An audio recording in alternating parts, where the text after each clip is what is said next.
Je m'appelle Sarah, j'ai 32 ans et je suis infirmière diplômée qui pensait comprendre la dynamique de ma famille jusqu'à ce qu'un week-end humiliant brise toutes les suppositions que j'avais sur ma place dans la hiérarchie familiale. Ce qui a commencé comme une simple visite de ma cousine est devenu le catalyseur qui a exposé 20 ans de favoritisme systématique, de manipulation financière et de négligence émotionnelle qui avaient été si soigneusement déguisés en fonctionnement familial normal que je ne les avais jamais remis en question. Mais ce qui s'est passé ensuite a tout changé, et si vous vous êtes déjà senti comme l'enfant oublié de votre propre famille, cette histoire pourrait vous aider à reconnaître des schémas dont vous ignoriez l'existence. En grandissant comme enfant du milieu entre mon frère aîné Marcus et ma petite sœur Emma, j'avais toujours été celle qui était responsable, la pacificatrice, celle qui ne faisait jamais de vagues. Mes parents, Linda et Robert, semblaient apprécier cela chez moi, du moins je le pensais. J'étais l'enfant qui aidait aux tâches ménagères sans qu'on me le demande, qui servait de médiatrice entre mes frères et sœurs pendant les disputes, qui rapportait constamment de bonnes notes et ne causait jamais d'ennui. Marcus, de 3 ans mon aîné, était l'enfant doré, la star du sport, le charmeur qui pouvait se sortir de n'importe quelle situation, celui qui recevait des éloges pour des efforts pour lesquels je devais travailler 2 fois plus dur. Emma, de 5 ans ma cadette, était le bébé, la créative, celle qui recevait une patience et une compréhension infinie pour son tempérament artistique et ses difficultés scolaires. Pendant des années, j'ai accepté cette dynamique sans me poser de questions. Je me disais qu'être celle qui était stable et fiable avait de la valeur, que l'approbation silencieuse de mes parents valait plus que les célébrations bruyantes que Marcus recevait pour ses réussites ou le cocooning délicat qu'Emma obtenait quand elle avait des difficultés. Je me suis convaincue que j'étais celle qui était mature, celle qui n'avait pas besoin de validation ou d'attention constante. En repensant maintenant, je réalise à quel point j'avais intériorisé le message que ma valeur était liée à mon utilité, à ma capacité à me fondre dans le décor et à faciliter la vie de tout le monde. Le schéma est devenu plus apparent lors d'événements majeurs de la vie. Quand Marcus a obtenu son diplôme de fin d'études secondaires, mes parents ont organisé une énorme fête, ont invité la famille élargie et lui ont offert une voiture flambant neuve. Quand j'ai obtenu mon diplôme avec mention 2 ans plus tard, nous sommes allés dîner dans un restaurant de milieu de gamme avec seulement la famille immédiate et j'ai reçu une jolie montre qui coûtait environ 1/10 de ce qu'avait coûté la voiture de Marcus. Quand Emma a eu des difficultés avec ses notes au lycée, mes parents ont engagé des tuteurs coûteux et lui ont fourni un soutien émotionnel constant. Quand j'ai travaillé 3 emplois pour me payer mes études d'infirmière, ils demandèrent parfois comment se passèrent mes études, mais n'ont jamais offert d'aide financière ni semblé particulièrement investis dans ma réussite scolaire. Les inégalités financières étaient subtiles mais constantes. Marcus a reçu de l'aide pour sa caution d'appartement, ses paiements de voiture et même ses dettes de carte de crédit qu'il avait accumulées au début de la vingtaine. Emma s'est fait financer ses fournitures d'art, payer ses frais de candidature universitaire et a reçu une allocation mensuelle pendant toutes ses années de licence. Pendant ce temps, j'ai contracté des prêts étudiants, travaillé de nuit à l'hôpital tout en étudiant et vécu de nouilles instantanées et de café pendant 4 ans. Quand je mentionnais le stress financier que je subissais, mes parents me rappelaient que j'étais si douée avec l'argent et si responsable qu'ils savaient que je m'en sortirais. Ils présentèrent leur manque de soutien comme une confiance en mes capacités, mais je commençais à comprendre que c'était en réalité un manque d'intérêt pour mes difficultés. Les schémas émotionnels étaient encore plus révélateurs. Marcus pouvait appeler mes parents au milieu de la nuit avec ses problèmes et recevoir immédiatement compassion et conseils. Emma pouvait faire des crises de nerfs et recevoir compréhension patiente et réconfort. Quand j'essayais de partager mes difficultés ou mes frustrations, j'étais souvent accueillie avec des solutions pratiques ou de douces suggestions que je devrais gérer les choses différemment. Mes émotions étaient traitées comme des problèmes à résoudre plutôt que comme des expériences à valider. J'ai appris à ne présenter que les aspects positifs de ma vie à ma famille, à être celle qui écoutait les problèmes de tout le monde sans les accabler avec les miens. Cette dynamique est devenue particulièrement évidente lors des réunions de famille. Marcus racontait à tout le monde ses dernières aventures, sa vie amoureuse, ses défis et succès professionnels. Emma partageait ses projets artistiques, ses luttes créatives, ses rêves et aspirations. J'écoutais, posais des questions bienveillantes et offrais des encouragements, mais quand la conversation se tournait vers moi, c'était généralement bref et superficiel. Mon travail d'infirmière était apprécié en termes abstraits, mais personne ne semblait particulièrement intéressé par les détails de ma vie professionnelle, mes objectifs de carrière ou mes expériences personnelles. J'étais devenue le système de soutien émotionnel de la famille, mais je n'étais pas vraiment vue comme un individu avec ma propre vie intérieure complexe.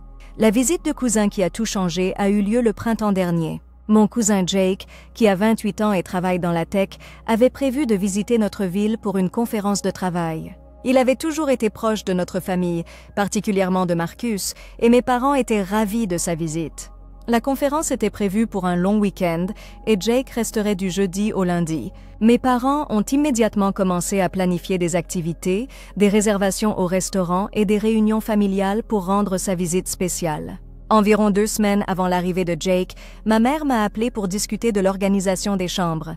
Elle m'a expliqué que Jake logerait dans notre chambre d'amis qui se trouvait au sous-sol de la maison de mes parents. La chambre était assez confortable, avec un lit double, un petit bureau et une salle de bain privée, mais c'était aussi là que je dormais habituellement lors de mes visites à la maison. Comme je vivais dans un appartement à environ 40 minutes de là, je restais généralement dormir quand nous avions des dîners de famille ou des réunions qui se prolongeaient tard ou quand je voulais passer plus de temps avec mes parents. Ma mère m'a expliqué que puisque Jake était l'invité et resterait plusieurs jours, il serait plus approprié qu'il ait la chambre privée. Elle a suggéré que je pourrais dormir sur le canapé du salon pendant les nuits où je prévoyais de rester ce week-end-là. Le canapé était un canapé modulaire qui pouvait accueillir quelqu'un pour dormir, mais il était dans le salon principal sans intimité, et la télévision et les lumières de la cuisine rendraient le sommeil difficile. J'ai ressenti un pincement d'inconfort face à cet arrangement, mais je ne voulais pas paraître mesquin ou peu accueillant envers Jake, alors j'ai accepté. Quelques jours plus tard, j'ai découvert quelque chose qui a complètement changé ma compréhension de la situation. Je déjeunais avec Emma et elle a mentionné que Marcus avait réservé une chambre d'hôtel pour le week-end. Elle supposait que c'était parce qu'il voulait de l'intimité avec sa copine, mais quelque chose dans son commentaire désinvolte m'a poussé à creuser davantage. Quand je lui ai demandé plus de détails, elle m'a révélé que mes parents avaient en fait proposé de payer la chambre d'hôtel de Marcus pour qu'il n'ait pas à gérer les perturbations d'avoir un invité à la maison. Ils avaient présenté cela comme un geste attentionné, reconnaissant que Marcus valorisait son intimité et son espace.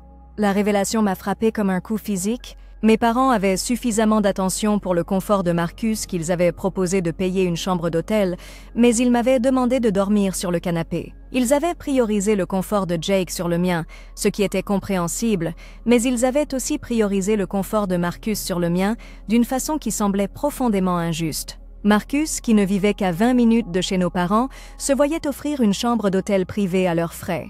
Pendant ce temps, moi qui faisais le trajet le plus long et dormais sur place régulièrement depuis des années, on me demandait de dormir dans le salon sans intimité ni confort. Les implications financières étaient également frappantes. Une chambre d'hôtel décente dans notre région coûte environ 150 $ la nuit, donc mes parents étaient prêts à dépenser potentiellement 450 $ pour assurer le confort de Marcus, mais ils n'avaient même pas envisagé de m'offrir un arrangement similaire. Ils ne m'avaient pas demandé si je préférerais réserver ma propre chambre d'hôtel, n'avaient pas proposé d'aider avec les frais, n'avaient même pas reconnu que dormir sur le canapé pourrait être inconfortable ou gênant pour moi. Quand j'ai confronté ma mère au sujet de cette disparité, sa réponse fut méprisante et révélatrice. Elle m'expliqua que Marcus avait un travail exigeant et avait besoin d'un repos approprié, qu'il faisait face au stress au travail et méritait d'avoir un espace confortable pour décompresser. Elle dit qu'elle savait que j'étais plus flexible et compréhensive, que ça ne me dérangerait pas de dormir sur le canapé quelques nuits. Elle présenta cela comme un compliment à mon caractère, mais je pouvais entendre le message sous-jacent. Le confort de Marcus comptait plus que le mien. Ses besoins étaient plus importants. Son bien-être valait la peine de dépenser de l'argent tandis que le mien ne l'était pas. Le week-end de la visite de Jake devint une leçon magistrale sur l'observation des dynamiques familiales d'un œil nouveau. Marcus arrivait aux rassemblements familiaux frais et détendus de sa chambre d'hôtel confortable, tandis que je faisais face à un sommeil de mauvaise qualité et au manque d'intimité. Mes parents s'agitaient autour du confort de Jake, vérifiant constamment s'il avait besoin de quelque chose, ajustant le thermostat, offrant des collations et des boissons. Ils montraient une attention similaire envers Marcus, s'enquérant de sa chambre d'hôtel, s'assurant qu'il avait tout ce dont il avait besoin.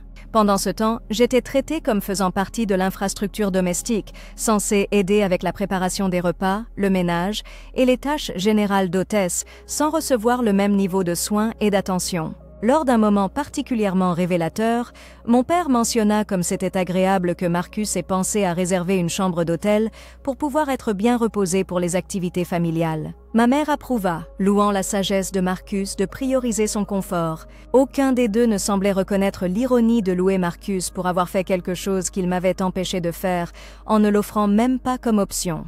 Il célébrait sa décision de prioriser son propre confort tout en attendant de moi que je sacrifie le mien pour l'harmonie familiale. Le point de rupture survint dimanche matin. J'avais encore mal dormi, me réveillant tôt à cause de la lumière matinale dans le salon et du bruit de mes parents qui préparaient le petit déjeuner dans la cuisine adjacente. J'étais fatiguée, mal à l'aise et de plus en plus aigrie par cette situation. Quand je me suis joint à la famille pour le petit déjeuner, tous les autres semblaient reposés et enjoués. Jake a remercié mes parents pour leur hospitalité, Marcus a parlé de comme il avait bien dormi dans sa chambre d'hôtel, et mes parents rayonnaient de satisfaction d'être de si bons hôtes. J'ai réalisé que j'assistais à une représentation d'harmonie familiale qui nécessitait mon inconfort comme fondement. Ma volonté de dormir sur le canapé permettait à tous les autres de maintenir leur confort et de se sentir bien dans leur générosité. Mes parents arrivaient à se sentir comme des hôtes gracieux, Jake se sentait accueilli et valorisé, et Marcus se sentait important et choyé. La seule personne dont le confort et la dignité étaient sacrifiés, c'était moi, et tout le monde semblait prendre cela pour acquis. C'est là que j'ai décidé de mener un examen plus systématique des schémas de traitement de ma famille. Au cours des semaines suivantes, j'ai commencé à documenter les différences dans la façon dont mes parents traitaient leurs 3 enfants. J'ai examiné le soutien financier, la validation émotionnelle, l'assistance pratique et la considération générale. Les schémas étaient indéniables et plus étendus que je ne l'avais initialement réalisé. Financièrement, les disparités étaient stupéfiantes.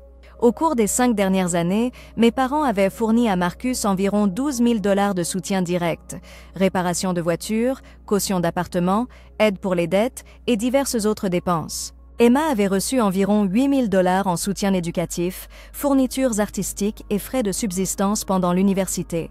J'avais reçu moins de 1 000 $ d'aide financière directe, principalement sous forme de cadeaux d'anniversaire et de Noël équivalent à ce que mes frères et sœurs recevaient. Les différences de soutien émotionnel étaient tout aussi révélatrices. J'ai commencé à faire attention aux appels téléphoniques, aux messages textes et à la communication familiale générale. Mes parents prenaient contact avec Marcus environ 3 fois par semaine, généralement pour prendre de ses nouvelles, offrir des conseils ou simplement discuter. Ils contactaient Emma environ 2 fois par semaine, souvent pour l'encourager, discuter de ses projets ou offrir du soutien émotionnel. Leur contact avec moi était principalement fonctionnel, logistique pour les rassemblements familiaux, nouvelles sur les membres de la famille ou demandes d'assistance de ma part pour diverses affaires. Quand j'ai soulevé ces schémas avec mes parents, leurs réponses ont été défensives et manipulatrices. Ils prétendaient que j'étais trop susceptible, que j'imaginais des différences qui n'existaient pas, qu'ils aimaient tous leurs enfants de la même façon. Ils suggéraient que j'étais jalouse du succès de mes frères et sœurs, que je créais des problèmes là où il n'y en avait pas. Ils transformaient mes préoccupations légitimes en défauts de caractère, insinuant que mes observations étaient la preuve de ma propre insécurité plutôt que de leur traitement différentiel. La réponse la plus blessante venait de ma mère, qui suggérait que je devrais être reconnaissante de mon indépendance et de ma force. Elle disait qu'elle et mon père avaient toujours su que j'étais capable de faire face aux défis toute seule, qu'ils m'avaient élevée pour être autonome et résiliente. Elle présentait leur négligence comme un compliment à mon caractère, mais je pouvais enfin voir la réalité, une rationalisation commode pour leur manque d'investissement dans mon bien-être. La situation a atteint un point critique lors de la remise de diplôme d'Emma à l'automne. Mes parents avaient prévu une célébration élaborée, avec une fête, un rassemblement de la famille élargie et des cadeaux coûteux. Ils avaient réservé un bon restaurant, invité des dizaines de personnes et traitèrent l'événement comme une étape majeure méritant une célébration importante. J'étais censée assister, contribuer à la planification de la fête et aider à la coordination et à l'exécution. Environ une semaine avant la remise de diplôme, j'ai reçu un appel de ma mère me demandant si je pouvais aider avec les préparatifs de la fête. Elle avait besoin que je récupère les décorations, que je coordonne avec le restaurant et que j'aide avec divers détails logistiques. Alors qu'elle décrivait mes responsabilités, j'ai réalisé qu'on me demandait de travailler comme personnel événementiel bénévole pour une célébration qui bénéficierait principalement à Emma et ferait passer mes parents pour des soutiens dévoués de l'éducation de leur fille. La goutte d'eau qui a fait déborder le vase est arrivée quand ma mère a mentionné que Marcus ferait un discours à la fête sur les réussites d'Emma et la fierté de leur famille pour son succès. Elle m'a demandé si je pouvais aider Marcus à préparer ses remarques, en lui fournissant des souvenirs et anecdotes spécifiques qui rendraient le discours plus personnel et significatif. On me demandait d'écrire un hommage aux réussites de ma sœur sans recevoir aucune reconnaissance pour mes propres contributions à la famille ou mes propres accomplissements professionnels. C'est à ce moment-là que j'ai décidé d'établir des limites qui protégeraient ma dignité et mon estime de soi. J'ai dit à mes parents que j'assisterais à la cérémonie de remise de diplôme d'Emma, mais que je ne participerais pas à la planification ou à l'exécution de la fête. J'ai expliqué que j'étais heureuse de célébrer la réussite de ma sœur, mais que je ne servirais pas de personnel bénévole pour un événement qui mettait en évidence les dynamiques mêmes qui m'avaient fait du mal. J'ai proposé d'emmener Emma pour une célébration privée qui se concentrerait sur ses accomplissements sans le drame familial et la comédie. La réaction de mes parents fut rapide et révélatrice. Ils m'ont accusée d'être égoïste, d'essayer de gâcher le jour spécial d'Emma, de créer un drame inutile pendant un moment important pour la famille. Ils ont suggéré que j'étais jaloux du succès d'Emma et que j'utilisais la situation pour attirer l'attention sur moi. Ils ont complètement balayé mes préoccupations concernant la dynamique familiale et se sont plutôt concentrés sur le fait que mes limites leur posaient problème. Le moment le plus révélateur est arrivé quand mon père m'a appelé pour essayer de me convaincre de changer d'avis. Il m'a expliqué qu'il comptait sur mon aide, que j'étais la personne la plus organisée et compétente de la famille, qu'ils avaient besoin de moi pour s'assurer que la fête soit réussie. Il admettait essentiellement qu'ils avaient profité de ma fiabilité et de mes compétences, mais il a présenté cela comme un compliment et une demande d'aide plutôt que de reconnaître ce schéma d'exploitation. Quand j'ai maintenu fermement mes limites, la réaction de mes parents s'est intensifiée. Ils ont enrôlé Marcus et Emma pour me faire pression, suggérant que j'étais déraisonnable et blessant. Marcus m'a appelé pour dire qu'il était déçu de mon comportement, que la famille devait passer en premier, que j'étais mesquin et vindicatif. Emma était plus émotionnelle, pleurant et disant qu'elle ne comprenait pas pourquoi j'essayais de gâcher sa fête de remise de diplôme. L'ironie était écrasante. Ma famille était contrariée que je refuse de sacrifier ma dignité et mon estime de soi pour leur faciliter la vie, mais ils ne s'étaient jamais souciés de mon confort, de mes sentiments ou de mon bien-être quand cela les dérangeait. Ils s'attendaient à ce que je fasse passer leurs besoins avant les miens, mais ils n'avaient jamais eu cette considération en retour. C'est à ce moment-là que j'ai décidé de partager ma perspective plus largement. J'ai écrit une lettre détaillée à ma famille élargie, expliquant les schémas que j'avais observés et les raisons de mes limites. Je n'essayais pas de créer du drame ou de me venger. J'essayais de me protéger de nouvelles manipulations et de m'assurer que ma perspective soit entendue et comprise. J'ai envoyé la lettre à mes tantes, oncles et cousins, y compris Jake, qui avait été présent pendant le week-end qui m'avait ouvert les yeux sur la dynamique familiale. La réponse fut immédiate et écrasante. Plusieurs membres de la famille m'ont contacté pour dire qu'ils avaient remarqué le traitement différentiel au fil des années, mais ne savaient pas comment l'aborder. Ma tante a révélé qu'elle s'était souvent sentie mal à l'aise en regardant les interactions de mes parents avec leurs enfants, remarquant comment mes contributions étaient considérées comme acquises, tandis que celles de mes frères et sœurs étaient célébrées. Mon oncle m'a confié qu'il s'était demandé pourquoi je semblais travailler tellement plus dur que mes frères et sœurs, mais recevoir moins de reconnaissance et de soutien. Plus important encore, Jake a répondu avec des excuses et une validation qui ont complètement confirmé mes observations. Il a dit qu'il s'était senti mal à l'aise pendant sa visite, remarquant comment j'avais été traitée comparée à Marcus et comment mes parents semblaient tenir mes services pour acquis. Il s'était en fait senti mal de me déplacer de la chambre d'amis, mais mes parents lui avaient dit que je préférais dormir sur le canapé et que j'étais heureuse d'aider à rendre sa visite confortable. La vérité a émergé par vagues au cours des semaines suivantes. Plusieurs membres de la famille ont partagé leurs observations sur les schémas qu'ils avaient remarqués, validant mes expériences et confirmant que le traitement différentiel avait été visible aux yeux des autres. Mon cousin m'a confié que mes parents lui avaient explicitement demandé de ne pas me mentionner l'arrangement de la chambre d'hôtel, suggérant qu'ils savaient que c'était injuste, mais ne voulaient pas gérer mes objections potentielles. La fête de remise de diplôme d'Emma s'est déroulée sans ma participation, mais la dynamique familiale avait déjà changé. Plusieurs parents ont posé des questions pointues sur mon absence, et mes parents ont été forcés d'expliquer leur style de gestion familiale à un public plus large. La célébration qui était censée mettre en valeur leur dévouement envers Emma est plutôt devenue un forum pour examiner leur traitement de tous leurs enfants. La validation est arrivée sous une forme inattendue plusieurs mois plus tard. Je travaillais sur un projet de recherche à l'hôpital et notre équipe a reçu une reconnaissance de l'Association d'État des infirmières pour notre approche innovante des soins aux patients. Le prix était accompagné d'une somme d'argent importante et a été présenté dans des revues médicales et les médias locaux. J'avais été la chercheuse principale du projet et mon travail était célébré dans des cercles professionnels que mes parents n'avaient jamais montré d'intérêt à comprendre. Quand la nouvelle a éclaté, mes parents sont soudain devenus intensément intéressés par ma carrière et mes réalisations. Ils ont appelé à répétition, demandant des détails sur le prix, la reconnaissance et la couverture médiatique. Ils voulaient partager la nouvelle avec leurs amis et la famille élargie pour se prélasser dans la gloire reflétée de mon succès. Ils étaient fiers d'avoir élevé une fille si accomplie, mais ils n'avaient jamais investi dans la compréhension ou le soutien du travail qui avait mené à cette reconnaissance. L'ironie était profonde. Mes parents voulaient célébrer mon succès et s'attribuer le mérite de mes réalisations, mais ils n'avaient jamais fourni le soutien, les encouragements ou la reconnaissance qui auraient pu contribuer à mes accomplissements. Ils avaient ignoré mon développement professionnel pendant des années, mais ils étaient impatients de capitaliser sur mon succès une fois qu'il est devenu publiquement visible et qu'il les faisait bien paraître. J'ai utilisé cette opportunité pour établir des limites plus claires sur la façon dont je voulais être traitée à l'avenir. J'ai dit à mes parents que j'étais prêt à reconstruire notre relation, mais cela nécessiterait qu'ils reconnaissent les schémas de traitement différentiels et apportent des changements concrets dans leur façon d'interagir avec moi.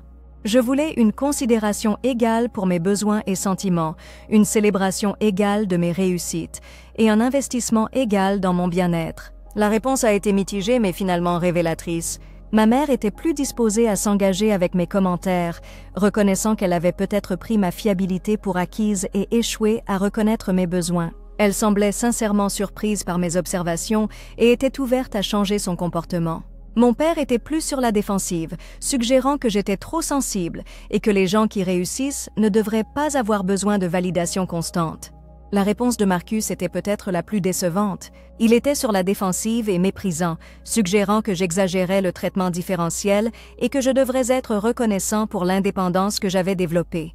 Il semblait menacé par ma mise en place de limites et n'était pas disposé à reconnaître comment sa position privilégiée au sein de la famille avait été maintenue à mes dépens. La réponse d'Emma était plus complexe et finalement plus prometteuse. Elle était initialement contrariée que je perturbe l'harmonie familiale, mais elle a progressivement commencé à reconnaître les schémas que j'avais décrits. Elle a commencé à remarquer à quel point nos parents nous traitaient différemment et est devenue plus favorable à mes efforts de mise en place de limites. Elle a aussi commencé à remettre en question certaines des suppositions qu'elle avait faites sur sa propre position dans la famille. Le processus de guérison a été graduel et sélectif. J'ai maintenu mes limites, tout en restant ouvert au changement et à la croissance authentique de la part des membres de ma famille. Ma relation avec ma mère s'est considérablement améliorée car elle a fait des efforts concrets pour me traiter avec plus de considération et de respect. Ma relation avec Emma s'est en fait renforcée car elle a développé plus de conscience des dynamiques familiales et est devenue plus favorable à ma perspective. Ma relation avec mon père reste tendue car il n'a pas voulu reconnaître les schémas de traitement différentiels ou apporter des changements substantiels dans son comportement. Ma relation avec Marcus s'est détériorée car il a été sur la défensive et méprisant envers mes préoccupations et semble menacé par ma nouvelle volonté de me défendre. Le changement le plus important s'est produit dans ma relation avec moi-même. J'ai appris à reconnaître ma valeur indépendamment de la reconnaissance de ma famille, à privilégier mon propre confort et bien-être et à refuser de sacrifier ma dignité au nom de l'harmonie familiale. J'ai découvert que je n'ai pas besoin de gagner l'amour et le respect par une accommodation excessive et l'abnégation. J'ai aussi appris que les dysfonctionnements familiaux se déguisent souvent en dynamique familiale normale et que remettre en question ces schémas demande du courage et de la persévérance. Mon expérience m'a enseigné que le membre de la famille qui dénonce les dysfonctionnements est souvent accusé de créer des problèmes, mais dire la vérité est nécessaire pour la guérison et la croissance. En repensant à ce week-end où j'ai dormi sur le canapé pendant que mon frère prenait une chambre d'hôtel, je réalise que c'était le déclic dont j'avais besoin pour reconnaître des schémas qui me faisaient du mal depuis des années. Cette expérience m'a forcé à examiner mes présupposés sur ma famille et ma place en son sein, et a finalement mené à des relations plus saines et de meilleures limites. Si vous regardez ceci en reconnaissant des schémas similaires dans votre propre famille, je veux que vous sachiez que vos observations sont valides, que vos sentiments comptent et que votre confort et bien-être sont tout aussi importants que ceux de n'importe qui d'autre. Vous n'avez pas à accepter un traitement différentiel ou à sacrifier votre dignité au nom de l'harmonie familiale. Vous méritez d'être vu, entendu et valorisé pour qui vous êtes, pas seulement pour ce que vous pouvez faire pour les autres.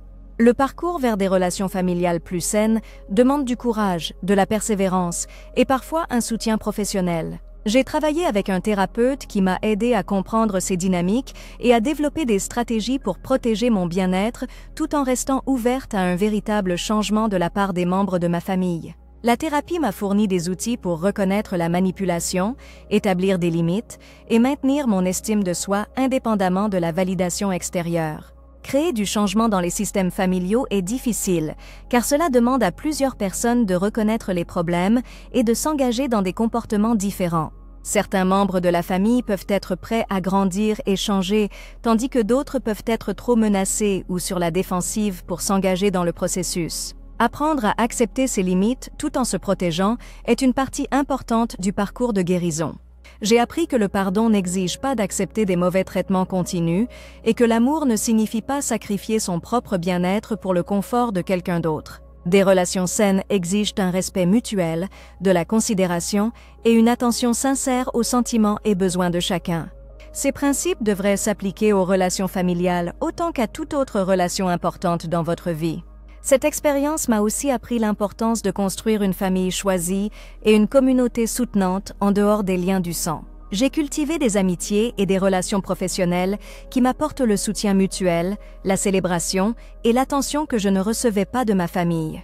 Ces relations ont été essentielles à ma guérison et à mon épanouissement. Je veux encourager tous ceux qui ont vécu des dynamiques familiales similaires à faire confiance à leurs observations et à leurs ressentis. Si vous avez remarqué des schémas de traitement différentiels, de favoritisme financier ou de négligence émotionnelle, ces schémas sont réels et méritent d'être abordés. Vous n'êtes pas obligé d'accepter des dynamiques familiales toxiques simplement parce qu'elles vous sont familières ou parce que les remettre en question crée un inconfort temporaire. Poser des limites avec les membres de sa famille peut faire peur et être difficile, mais c'est souvent nécessaire pour protéger sa santé mentale et son estime de soi. Vous avez le droit d'être traité avec respect et considération, peu importe votre rôle dans la famille ou votre rang de naissance. Vous méritez que vos réussites soient célébrées, que vos difficultés soient reconnues et que votre bien-être soit prioritaire au même titre que celui des autres membres de la famille. Si vous traversez des dynamiques familiales similaires, sachez que vous n'êtes pas seul et que le changement est possible. Cela peut nécessiter un soutien professionnel, l'établissement de limites réfléchies et parfois des conversations difficiles, mais vous pouvez créer des relations plus saines et protéger votre bien-être. Votre valeur n'est pas déterminée par la reconnaissance de votre famille et vous méritez d'être apprécié pour qui vous êtes. Avez-vous vécu un traitement différentiel dans votre famille? Avez-vous remarqué des schémas de favoritisme ou de négligence émotionnelle que vous commencez tout juste à reconnaître? Partagez vos expériences dans les commentaires ci-dessous et créons ensemble une communauté soutenante pour les personnes qui naviguent dans des relations familiales complexes et travaillent vers des dynamiques plus saines. Si cette histoire vous a touché, pensez à vous abonner et à la partager avec d'autres qui pourraient bénéficier d'entendre parler de ces expériences. Parfois, savoir que d'autres ont affronté des défis similaires et ont trouvé des moyens de guérir et de grandir peut nous donner l'encouragement et la validation dont nous avons besoin pour commencer notre propre cheminement vers des relations plus saines et une estime de soi plus forte. Vous méritez d'être vu, entendu et valorisé, et j'espère que cette histoire vous aidera à reconnaître cette vérité dans votre propre vie.